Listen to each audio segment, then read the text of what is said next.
السلام علیکم جی۔ تو دوستوں کیسے ہیں؟ حضرت خالد بن ولید کا مدینہ کی طرف سفر جاری تھا، اور وہ یادوں جو ان کو پریشان کر رہی تھیں اور ان کی وجہ سے وہ شدید پریشانی کے عالم میں شرمسار بھی تھے۔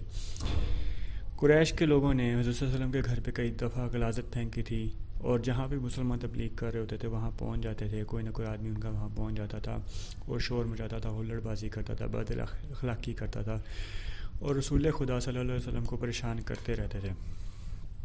خالد کو اطمینان ضرور تھا کہ ان کے والد نے محمد صلی اللہ علیہ وسلم کے خلاف کوئی ایسا گھٹیا کام نہیں کیا تھا یا کوئی ایسی گھٹیا حرکت نہیں کی تھی۔ وہ دو تین مرتبہ 3-4 سرداروں کے ساتھ رسول خدا صلی اللہ علیہ وسلم کے چچا ابو طالب کے پاس گئے تھے، یہ کہنے کہ اپنے بھتیجے کو سمجھائیں، وہ بتوں کی توہین کرتا ہے، نبوت کے دعوے کرتا ہے، ورنہ اگر وہ اس بات سے باز نہ آیا تو لوگ ان کو قتل نہ کر دیں۔ ابو طالب نے ان لوگوں کو دونوں مرتبہ ٹال دیا تھا۔ خالد کو ایک دفعہ یہ بھی یاد آیا کہ اس کے والد ولید نے ایک بہت بڑی قربانی دی تھی۔ خالد کے بھائی عمار کو، جو کہ نسبتاً خوبصورت نوجوان ذہین تھا، تو اس کو عمار کو قریش کے 2 سرداروں کے ساتھ حضرت صلی اللہ علیہ وسلم کے چچا ابو طالب کے پاس بھیجا، اور انہیں کہا کہ انہیں کو میرا بیٹا رکھ لو اور اس کے بدلے میں محمد صلی اللہ علیہ وسلم ہمیں دے دیں۔ خالد اپنے بھائی کے جانے پر، اپنے باپ کے فیصلے پر بہت زیادہ تنہائی میں محسوس کر رہا تھا، اور جا کے ایک کونے میں رونے لگے۔ ابو طالب کے پاس سرداروں نے عمار کو صلی اللہ علیہ وسلم کے چچا کے آگے پیش کیا، اور انہوں نے کہا اسے تم جانتے ہو، یہ عمار بن ولید ہے۔ تم یہ بھی جانتے ہو کہ بنو ہاشم میں جس کے تم سردار ہو، ابھی تک اس جیسا سنجیدہ عقل مند نوجوان پیدا نہیں ہوا، اور یہ ہمیں ہمیشہ کے لیے تمہارے حوالے کرنے آئے ہیں، اور اپنا بیٹا بنا کر رکھو، یہ تمہارا عمر بھر فرما بردار رہے گا۔ اگر تم اسے غلام بناؤ گے تو قسم اللہ کی تم پر اپنی جان بھی قربان کر دے گا۔ مگر ابو طالب نے کہا تم اس کو میرے حوالے کیوں کرتے ہو؟ کیا بنو مخیز کے ماؤں نے اپنے بیٹوں کو نیلام کرنا شروع کر دیا ہے؟ کہو اس کی کیا قیمت ہے، اس کے عوض میں تمہیں کیا چاہیے؟ تو قریش کے سرداروں نے کہا اس کے عوض ہمیں محمد صلی اللہ علیہ وسلم، یعنی کہ آپ کا بھتیجا چاہیے، آپ کا بھانجا چاہیے۔ تمہارا یہ بھانجا تمہاری رسوائی کا باعث بن رہا ہے، اور اس نے تمہارے آباء و اجداد کے مذہب کو بھی رد کر کے ایک نیا مذہب بنا لیا۔ کیا تم نہیں دیکھ رہے کہ اس نے قبیلے میں آدمیوں اور آدمی کو دشمن بنا دیا ہے؟ تو ابو طالب نے پوچھا کہ تم میرے بھانجے کو لے جا کے کیا کرو گے؟ قریش کے سرداروں نے جواب دیا قتل، ہم محمد صلی اللہ علیہ وسلم کو نعوذ باللہ قتل کر دیں گے۔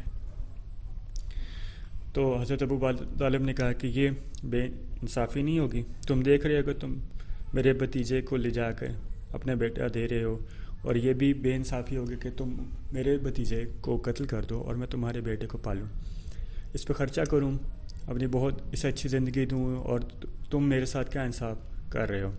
یہ تمہاری عزت، اور انہوں نے کہا کہ تم یہاں سے عزت سے جا سکتے ہو۔ خالد نے جب اپنے بھائی کو سرداروں کے ساتھ واپس آتے ہوئے دیکھا تو سرداروں نے سے کہا سنا ابو طالب نے یہ سودا قبول نہیں کیا، اور تم خالد کو دلی مسرت ہوئی تھی۔ محمد صلی اللہ علیہ وسلم کا تم نے کیا بگاڑ لیا ابو سلمان؟ خالد کے اندر سے سوال اٹھنے لگا۔ اس نے اپنے خالوں میں سر ہلایا اور دل ہی دل میں کہا کچھ نہیں، بے شک محمد صلی اللہ علیہ وسلم کا جسم طاقتور ہے، لیکن رکانہ بن عبد یزید جیسے پہلوان کو اٹھا کے پٹکنا صرف جسمانی طاقت کا کام نہیں ہے۔ رکانہ بیسیکلی حضرت صلی اللہ علیہ وسلم کا چچا تھے، اور انہوں نے اسلام قبول نہیں کیا تھا۔ یہ عرب کے نامور پہلوان تھے اور نامی گرامی پہلوان تھے، اور ان کا ایک ہی دعویٰ تھا پٹک کے اٹھا کے کوئی بھی ان کو پٹک نہیں سکتا، اٹھا کے کوئی پٹک نہیں سکتا۔ وہ ایک وحشی انسان تھا اور صرف لڑنا جانتے تھے، اور لڑنا مرنا ان کا یقین تھا۔ خالد کو وہ وقت بھی یاد ہے جب مسلمانوں کے 3-4 کے خلاف کفار نے ایک دن رکانہ کو خوب کھلایا بلایا، کہا کہ تم اپنے بھتیجے محمد صلی اللہ علیہ وسلم کو کسی طرح ہاتھ نہیں لگا سکتے، وہ تم اپنی تبلیغ سے باز نہیں ہوتا، نہ کسی ڈرتا ہے، لوگ اس کی باتوں میں جادو ہے اور اس کے پیچھے آگے پیچھے چلتے ہیں، کیا تم اسے سیدھا نہیں کر سکتے؟ کیا تم میرے ساتھیوں میرے ہاتھوں سے میرے بھتیجے کی ہڈیاں توڑوانا چاہتے ہو؟ رکانہ نے کہا، اور اس کے چہرے پر ایک عجیب سی مسکراہٹ تھی۔ تکبیر کے اور تکبر کے لہجے میں لاؤ اسے میرے مقابلے میں، لیکن وہ میرا نام سن کر ہی بھاگ جائے گا۔ نہیں نہیں، اس کے ساتھ لڑنا تو میری توہین ہے۔ اور اس کے ساتھ اس کے چہرے پر مسکراہٹ پھر واضح ہوئی، اور اس کو اکسانے والے آدمی بات نہ مانی۔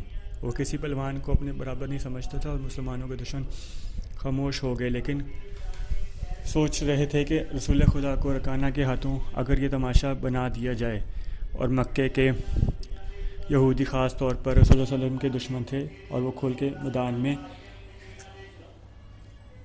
مکہ کے یہودی اس بات پہ خوش بھی تھے کہ اہل قریش آپس میں بٹ گئے ہیں اور ایک دوسرے کے دشمن بن گئے ہیں، اور وہ خاص طور پر کھلے میدان میں آ کے ان کے سامنے کوئی شرارت نہیں کرنا چاہتے، لیکن وہ اپنی سازشوں سے باز نہیں آتے تھے۔ قریش کے کچھ آدمی رکانہ کو اکسا رہے ہیں اور رسول صلی اللہ علیہ وسلم کے مقابلے میں کشتی کے للکارنے کے لیے منانا چاہ رہے ہیں، لیکن وہ نہیں مان رہا۔